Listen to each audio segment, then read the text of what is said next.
Disclaimer, ये anime हमारा नहीं है, हमने सिर्फ इसे एक्सप्लेन किया है। Hey guys, welcome back to other episode. इस वीडियो में हम करने वाले हैं ड्रैगन बॉल सुपर की एपिसोड 72 का एक्सप्लेनेशन। वीडियो शुरू करने से पहले अगर आपने इससे पहले की एपिसोड नहीं देखी तो जल्दी से जाकर देख लें, लिंक मैंने डिस्क्रिप्शन में दे दिया है। तो बिना टाइम वेस्ट करे वीडियो शुरू करते हैं। ड्रैगन बॉल सुपर में इससे पहले यूनिवर्स 6 और 7 के बीच हुए बेसबॉल मैच में यूनिवर्स 7 विजेता डिक्लेयर होता है और अब कुछ समय बाद एक वीरान जगह पर गोकू को मरते हुए दिखाया जाता है, जिसका कारण जानने के लिए फ्लैशबैक जारी था।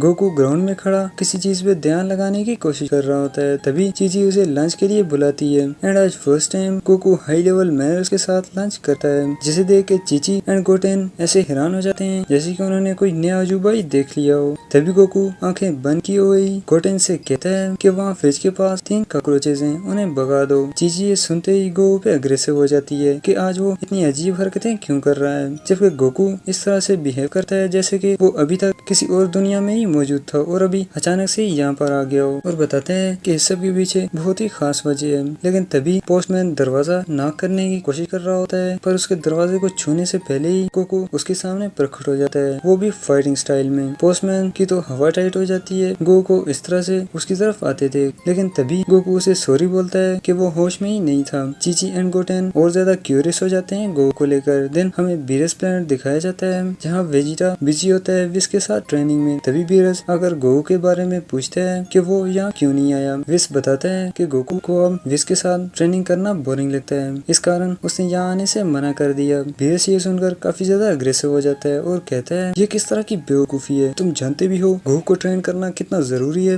उसने अगर ट्रेनिंग छोड़ दी तो इस यूनिवर्स 7 को कोई भी एलिमिनेट होने से नहीं बचा सकता। वही तो ग्रैंड जानू वाले टूर्नामेंट का एंकर है और यूनिवर्स 7 की टीम का भी। वेजिटा अब और भी ज्यादा गोकू से जेलस होता रहता है कि बीरस ने उस बेवकूफ को हमारे यूनिवर्स का एंकर बनाने का सोचा भी कैसे। विस बीरस को यकीन दिलाता है कि उसे परेशान होने की जरूरत नहीं, गोकू अर्थ पे भी ट्रेनिंग कर रहा होगा। लेकिन बीरस का गुस्सा अभी भी शांत नहीं होता और विस को ऑर्डर दे देता है कि ये उसकी रिस्पॉन्सिबिलिटी है कि वो टूर्नामेंट के लिए गोकू को अच्छे से रेडी करे। अगर ऐसा नहीं हुआ तो वो इसको कभी भी माफ नहीं करेगा एंड वहाँ से चला जाता है। पर तभी वेजिटा ऑब्जर्व करता है कि विस मन ही मन में कुछ सोचकर स्माइल कर रहा है और वो समझ जाता है कि दाल में जरूर कुछ काला है। तभी विस फिर से ट्रेनिंग शुरू करने का बोलता है, बट वेजिटा कहता है मेरे से सीक्रेट रखने का कोई भी फायदा नहीं, सच सच बताओ विस, तुम ही छुप छुप कर कैकरॉट को किसी तरह की स्पेशल ट्रेनिंग दे रहे हो है ना। विस कुछ टाइम के लिए झोंक जाता है, फिर हंसते हुए वेजिटा से कहता है अब छोड़ो भी वेजिटा, वो तुम्हारे बस का काम नहीं, बेहतर होगा तुम उसी पे ध्यान दो। ये सुनकर वेजिटा और ज्यादा गुस्सा होते हुए किक करने की कोशिश करता है और विस को फोर्स करता है कि वो उसे भी कैकरॉट की तरह ही ट्रेन करे,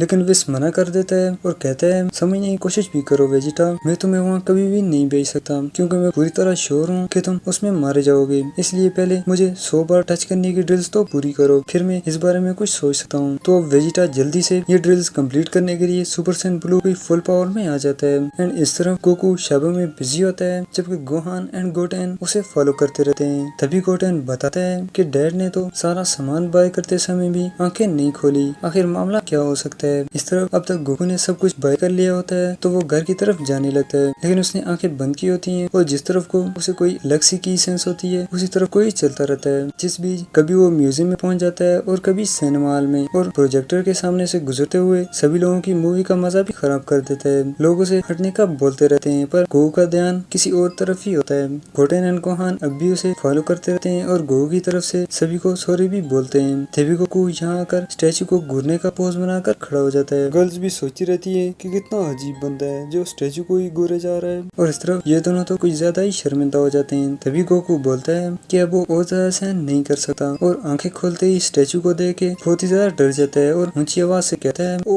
ये मैंने क्या देख लिया, एंड वहाँ से भाग जाता है और बाहर आकर यहाँ वहाँ किसी चीज को ढूंढने लगता है। गोहान और गोटेन भी कहते हैं कि अगर उनके डैड की कोई चीज खो गई है तो वो उन्हें मदद करने का क्यों नहीं बोल रहे। इस तरफ गोकू अचानक से ही बिना देखे रोड पे आ जाता है, पर तभी बुल्मा की फुल स्पीड कार गोकू से टकरा कर टूट जाती है, लेकिन एयर बलून सेफ्टी के कारण बुल्मा घायल होने से बच जाती है। तभी गोकू बुल्मा से पूछता है कि वो यहाँ किस लिए आई है, कोई काम था क्या? जबकि बुल्मा बाहर आती ही गोकू पे खूब चिल्लाती है कि वो क्या छोटा सा बच्चा है जो गाड़ियों को देखे बिना ही रोड पे आ गया और चेहरे पे स्ट्राइक करने की कोशिश करती है। बट गोकू की बॉडी खुद ही रिएक्ट करते हुए उसे डॉज कर देती है, जिससे बुल्मा और भी ज्यादा गुस्से हो जाती है कि उसकी हिम्मत भी कैसी हुई उसे डॉज करने की, और एक जगह खड़े रहने का बोलती है ताकि वो उसे अच्छे से पनिश कर पाए। गोकू सॉरी बोलते हुए बताता है कि काफी ज्यादा ध्यान लगाने के कारण उसकी बॉडी खुद ही रिएक्ट कर रही है। इस तरफ गोहान भी डिसाइड करता है कि आज वो डैड को उसके घर डिनर पे इनवाइट करेगा उनके इस बिहेवियर की वजह पूछने के लिए। देन हमें शाम का सीन दिखाया जाता है जिसमें गोकू खूब इंजॉय कर रहा होता है डिनर को। पिक्लो शेफ्स का काम कर रहा होता है गोकू के लिए। एंड अब डिनर के बाद गोकू यहाँ अकेले में आकर बैठ जाता है। तभी गोटेन एंड गोहान उसके पास आते हैं उनके अजीब से बिहेवियर की वजह पूछने के लिए, लेकिन तभी गोकू ही उनसे पूछता है कि वो दोनों आज पूरा दिन उसे फॉलो क्यों कर रहे थे। पहले तो गोहान एंड गोटेन चौंक जाते हैं कि उन्होंने तो अपनी शक्ति को कम्प्लीटली सप्रेस किया था, आम इंसानों से भी कम, पर फिर भी ये कैसे सेंस कर पाए। देन सब कुछ बता देते हैं कि वो ये जानने की कोशिश कर रहे थे कि इन दिनों उन्हें क्या हुआ है। वो हर वक्त क्या चीज ढूंढने की कोशिश करते रहते हैं। पहले तो गोकू बताने से मना कर देता है, पर गोहान एंड गोटेन के फोर्स करने पे गोकू उनसे प्रॉमिस ले लेता है कि वो चीजों को न बताएं, और सब कुछ बता देता है कि कुछ दिनों से कोई उसका मर्डर करने की कोशिश कर रहा है यूनिवर्स 6 से। गोटेन एंड ट्रंक्स शॉक्ड हो जाते हैं एंड कुछ और इन्फॉर्मेशन लेने की कोशिश करते रहते हैं। देन सीन शिफ्ट होता है यूनिवर्स 6 में, जहाँ हिट उसके हाथों असैसिनेट हुए लोगों की ग्रेव्स को देख रहा होता है। तभी वो सिटी के सबसे बड़े कैसल की तरफ चला जाता है उसके राजा को असैसिनेट करने के लिए। एंड इस कैसल में सिक्योरिटी काफी ज्यादा स्ट्रॉन्ग होती है और हिट का टारगेट भी सिर्फ यहाँ का राजा होता है, तो वो अंदर जाने के लिए टाइम को फ्रीज कर देता है ताकि सिक्योरिटी गार्ड उसके हाथों घायल ना हो, और वो टाइम फ्रीज किए हुए ही राजा के पास पहुंच जाता है और उसे भी फ्रीज डायमेंशन में लाते हुए बता देता है कि वो उसे किल करने आया है। राजा हिट को देखते ही पहचान जाता है कि ये तो लेजेंडरी असैसिन है, तो वो जल्दी से उसके गार्ड को बोलता है हिट को मारने के लिए, लेकिन सभी गार्ड्स दूसरे डायमेंशन में होते हैं तो वो कुछ भी नहीं सुन पाते।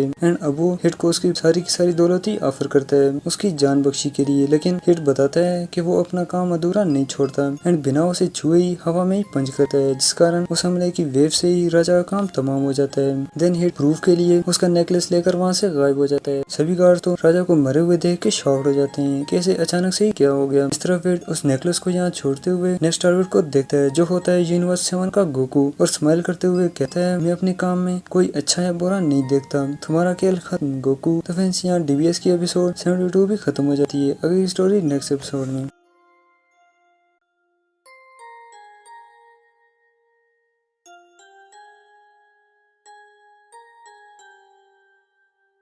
कैसी लगी कमेंट्स में जरूर बताना। लाइक शेयर और चैनल को सब्सक्राइब करना भी मत भूलिएगा, क्योंकि इससे जब भी मैं वीडियो डालूंगा आपको नोटिफिकेशन मिल जाएगा। मिलते हैं नेक्स्ट वीडियो में, तब तक के लिए टेक केयर।